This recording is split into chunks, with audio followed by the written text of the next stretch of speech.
ఆత్మ జీవింపజేయును, అక్షరము చంపును. అక్షరం ఏం చేస్తుంది? చంపుతుంది. ఆత్మ ఏం చేస్తుంది? జీవింపజేస్తుంది. ఎందుకు? ప్రేమ. ప్రేమ మనసు నిండా ఉందనుకోండి, మనం ఆ మనిషిని ఎలా చూస్తాం? ఒకరోజు ఒక ఆయన ట్రైన్ ఎక్కేస్తున్నాడంట, పిచ్చోడు, మతిస్థిమితులు లేనోడు. ట్రైన్ ఎక్కేస్తుంటే పట్టుకుని పైకి ఎక్కేస్తే ఏమవుతుంది? ఆగున్న ట్రైను పైన కరెంటు తీగలు ఉంటాయి, తగలగానే ఏమైపోతాడు? మాడిపోయి చచ్చిపోతాడు పిచ్చోడు. ఇంకొక ఆయన గబగబా వచ్చి చొక్కా ఇప్పేసి దాన్ని ఇలా గిరగిర తిప్పుతూ, చొక్కా ఇప్పేసి ఒక డిగ్నిఫైడ్గా ఉన్న వ్యక్తి, నాలాగే ఉన్నవాడే, గబగబా చొక్కా ఇప్పేసి దాన్ని ఇలా గిరగిర తిప్పుతూ అతని దగ్గరికి వెళ్ళి పిచ్చి చేష్టలు చేసి, కోతి చేష్టలు చేసి, దూకినట్టుగా యాక్టింగ్ చేసి దూకేలా చేశాడు. చూసిన వాళ్ళందరూ ఏమనుకుంటారు? ఇప్పుడు ఇద్దరు పిచ్చోళ్ళు ఉన్నారు ఇక్కడ అనుకుంటారు. కానీ అక్కడ ఉన్నది ఎంతమంది పిచ్చోళ్ళు? మరి ఇంకొక ఆయన ఎవరు? నటుడు. పిచ్చి లేదు కానీ పిచ్చి ఉన్నట్టుగా ఏం చేశాడు? నటించాడు. ఎందుకు నటించాడు చెప్పండి, అతను మీరు చెప్పండి, ఎందుకు నటించాడు? అది ప్రేమ అంటారు దాన్ని. ఒక మనిషిని నీ మార్గంలోనికి తెచ్చుకోవడానికి, ఒక మనిషి నీ మాటలు వినాలంటే, ఒక మనిషి నీ బోధ వినాలంటే నువ్వు నటించినా తప్పేమీ లేదు, నువ్వు కొంత తగ్గినా తప్పేమీ లేదు. సో నువ్వు ఆలోచించాలి దాని గురించి. ఆత్మరక్షణ ఇంపార్టెంట్. అతను చచ్చిపోకూడదు అక్కడ. అతను చచ్చిపోకుండా ఉండడానికి నేను ఏది చేసినా తప్పు కదా. అక్కడ పిచ్చోళ్ళగా ఎగిరినా, గెంతినా, చొక్కా ఇప్పేసుకున్నా, అరే సిగ్గు లేకుండా చొక్కా ఇప్పేసావేంటి? తప్పదు. అసలు తప్పు కాని దాన్ని భూతద్దంలో చూస్తే ప్రతిదీ ఎలా కనబడుతుంది? ఇంక మనకి తప్పే. నువ్వు భూతద్దంలో చూడడం మొదలుపెట్టిన దగ్గర నుంచి తప్పే. ఎందుకంటే దానికి మళ్ళీ నువ్వు చెలవల పలవలు తగిలించి, ఏమండి రేపు నుంచి అందరూ అలా చొక్కాలు ఇప్పేసి ప్లాట్ఫామ్ మీద తిరిగితే ఎలాగండి? ఆడపిల్లలు ఉన్నారండి అక్కడ, అలా చొక్కా ఇప్పేస్తాడండి. ఇదొక వెర్షనం. అయ్యి బాబు మేము ఎంత సిగ్గుపడిపోయామో తెలిసండి అక్కడ చొక్కా ఇప్పేసినప్పుడు. మా ఆయన గారు కూడా నా ముందు ఇప్పుడు చొక్కా ఇప్పడండి అలాగా. ఇదొక వెర్షనం. ఇప్పుడు ఈ వెర్షన్లు ఎక్కువ వినేసాం అనుకోండి, మనకు మంచి చేసినోడు ఎలా కనబడతాడు? ఓరు దుర్మార్గుడా, నువ్వు చొక్కా ఎందుకు ఇప్పావు అక్కడ? అసలు ఎలా కనబడుతున్నాడు మనకు అక్కడ? తప్పుడు మనిషి. కానీ అతను అక్కడ అలా చేయకపోతే ఆడు దిగడు. ఆడు దిగాలంటే ఈయన కూడా ఆడికిలా మారి దింపి చక్కగా తన బాటలోకి తెచ్చుకోవాలి. ఒకరోజు మేము ఎక్కడికో వెళ్ళాం, నేను, మీ వదినమ్మ, ఇంకా 4-5 వెళ్ళాం ఎక్కడికో. అక్కడ కోతులు ఉన్నాయి. పాటి ప్రసాద్ అని బెంగళూరులో ఉంటాడు, వాళ్ళ ఆవిడ కూడా మాతో పాటు వచ్చింది. బ్యాగ్ వేసుకొచ్చింది. ఈలోగా కోతి చొరకు వచ్చి ఆ బ్యాగ్ లాగేసిపోయింది పైకి. ఇంకా చూడండి, అది ఇవ్వదే, కింద పడేద్దో తెలీదు, ఇసిరేద్దో తెలీదు, ఎక్కడ పోద్దో తెలీదు. దాన్ని కానీ కదిపితే అది ఇచ్చేలా లేదు. కర్ర తీసుకుని కొట్టడానికి ట్రై చేస్తే అది కూడా పీకుతానని మీదకి వస్తుంది, అంటుంది. అదేమన్నా మీద పడి పీకితే రక్కుతుందేమో అని ఇలా భయం. బ్యాగ్ పక్క నుండి, ఏమండో బ్యాగ్లో కార్డులు ఉన్నాయండో, ఏమంటే బ్యాగ్లో డబ్బులు ఉన్నాయండో, ఏమంటే బ్యాగులు అవి ఉన్నాయండి, ఇవి ఉన్నాయండి, తన భర్తను కంగారు పెడుతుంది అమ్మాయి.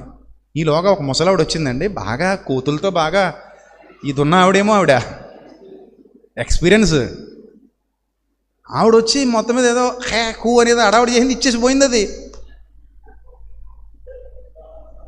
మాకెవరికి ఇవ్వలేదు. అది మేము ఎవరో కొత్త మొగం, ఇక్కడ మనం పెద్ద పెద్ద పుడుంగిల్లా ఫీల్ అయిపోతాం. అక్కడ కోతికేం తెలుసు, ప్రసాద్ రెడ్డి గారు వచ్చారు,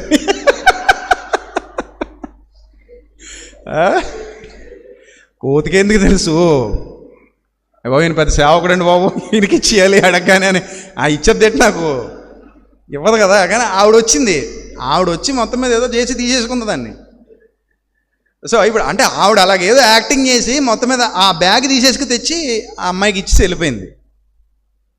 సో ఇలాగ ఇప్పుడు కొన్ని సందర్భాలు ఉంటాయి, అది ప్రేమతో చేసే ఉంటాయి. చూడాలి, జాగ్రత్తగా ఆలోచించాలి. ఒక మనిషి యొక్క స్వరూపం ఏంటి, ఆలోచన విధానం ఏంటి, ఒక మనిషి ఉద్దేశం ఏంటి, ఏం చేశాడు, మనల్ని ఏమైనా పాడు చేశాడా, మన పరువు ఏమైనా తీశాడా?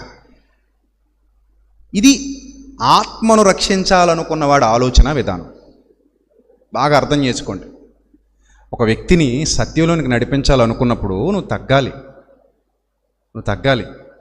నువ్వు తగ్గినప్పుడే కొంతమంది సత్యంలోనికి వస్తారు. నాకు తెలిసిన ఒక చెల్లెమ్మ ఉంది. ఒకరోజు ఫోన్ చేసింది, నిజం చెప్తున్నా.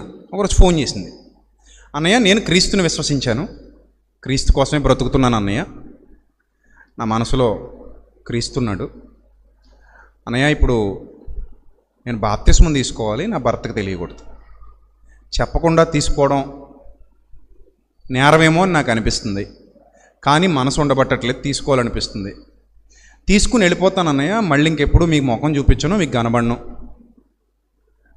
లైవ్లో మాత్రం వింటాను, చెయ్యొచ్చా అని అడిగింది. చెయ్యొచ్చు అన్నాను తప్ప చేయకూడదు అని అనలేదు నేను. అమ్మాయి వచ్చింది, గణరాజ్ అన్నయ్య వాళ్ళ జయగురిపాడు అక్కడేదో మొత్తం మీద ఒక రేవు చూశారు. నైట్ వాళ్ళు కారులో వచ్చారు, చక్కగా అక్కడ బాప్తిస్మం ఇచ్చేసాం ప్రార్థన చేసి. ఆ రోజు నుంచి ఈ రోజు వరకు మళ్ళీ ఆ చెల్లెమ్మ నన్ను కలవలేదు, కానీ ఈ ప్రసంగం కూడా వింటూ ఉంటుంది. మేమిద్దరం మళ్ళీ కలవలా, దాదాపు 6-7 సంవత్సరాలు అవుతుంది జరిగి. అంటే ఒక రహస్య క్రైస్తవురాలుగా అలా ఉంది. తర్వాత కొన్నాళ్ళకి ఒకరోజు ఫోన్ చేసింది, అన్నయ్య నా పరిస్థితి ఇది అన్నయ్య, ఇప్పుడు ఇంట్లో నా భర్త విశ్వాసం వేరన్నయ్య, నన్ను అక్కడ కూర్చోమంటారు, నీళ్ళది చల్లమంటారు, అన్నీ నేనే సిద్ధం చేయాలి, నేను ఆయన ఎదురుగా మరి నమస్కారం కూడా పెట్టాలి అని ఇవన్నీ చేస్తున్నాను అన్నయ్య, మనసు బాధగా ఉందన్నయ్య, ఏం చేయను అన్నయ్య, నేను చేయను అని చెప్పేస్తే పిల్లలు అన్యాయం అయిపోతారన్నయ్య, నన్ను వదిలేసినా వదిలేస్తాడు, ఇంకా ఆలస్యం లేకుండా వదిలేస్తాడని ఆయనకు నచ్చదు, మరి ఏం చేయమంటాం? అమ్మ నీ మనసులో ప్రభువే కదా ఉన్నాడు. అవునన్నయ్య. అప్పుడు నయమాను సందర్భం చెప్పాను ఆవిడికి. నయమాను ఎలీషా దగ్గరికి వెళ్ళి అడుగుతాడు, రిమ్మోను గుడిలోకి వెళ్ళమంట. అప్పుడు చెప్పాను, నువ్వు హ్యాపీగా చేసే. సో తప్పులేదు, అది నీ మనసులో లేడు కదమ్మా, లేడు. నువ్వు అక్కడ వెళ్ళి ఏం చేస్తున్నావు? నీ భర్త పిల్లలు. ఇప్పుడు ఎవడో వచ్చి నన్ను అడిగింది కాబట్టి సరిపోయింది మహాతల్లి. అదే ఎవరినైనా అడిగింది అనుకోండి, ఏమంటారు తెలుసా? ప్రభు కోసం మొగుడిని వదిలేవా? ఎవరు పోషిస్తారు? నువ్వు పోషిస్తావా? రేపు నుంచి అడుగు తినాలా? ప్రభు కోసం పిల్లల్ని వదిలేవా? ప్రాణమే వదిలేమన్నాడు కదా. అయ్యో అయ్యో, అన్నీ తీసుకొచ్చి అక్కడ కలిపేస్తే జీవితాలు పోతాయి. కొన్నాళ్ళు ఓపిగ్గా అలా ఉండు ఓపిగ్గా. ఏదో ఒకరోజు నీ యథార్థ ప్రవర్తన చూసి నీ భర్త సత్యంలోనికి వస్తే సంతోషం. ప్రార్థించు, ప్రభువు ద్వారం తెరుస్తాడు. ప్రార్థన చేద్దాం అంతే.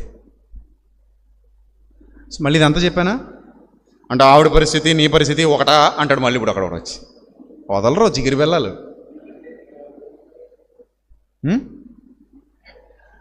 సో ఏంటంటే ఇలా బాధ, విజయప్రసాద్ రెడ్డి తప్పు అంతే. అదొక్కటే వచ్చి ఇంకా ఎదురాయి అన్నట్టు. నువ్వు ఎన్ని చెప్పినా నువ్వు తప్ప అంతే. నువ్వు చెప్పక మాకు, నువ్వు మోసగాడవు, నువ్వు దొంగవు, నువ్వు అబద్ధికుడు, నువ్వు దెయ్యం పట్టినోడు నువ్వు అంతేనే. ఇంకేమైనా ఉన్నాయా అనండి నాయన, అనండి. ఇంకేమైనా ఉన్నాయా?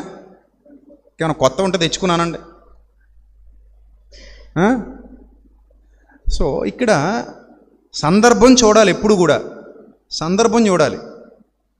మామూలుగా చర్చ చూసిన వాళ్ళు ఎవరికి ఇలాంటి విషయం లేదండి. ఫస్ట్లో హ్యాపీగా ఉన్నారు అందరూ, ఆ తర్వాత విషయం నింపడం మొదలెట్టారు కొంతమంది. అయ్యి బాబు చేయి కొట్టేసాడంటే ఇంకేమైనా ఉందా అండి? చచ్చిపోండి బాబయ్య, ఇంకెందుకు మరి.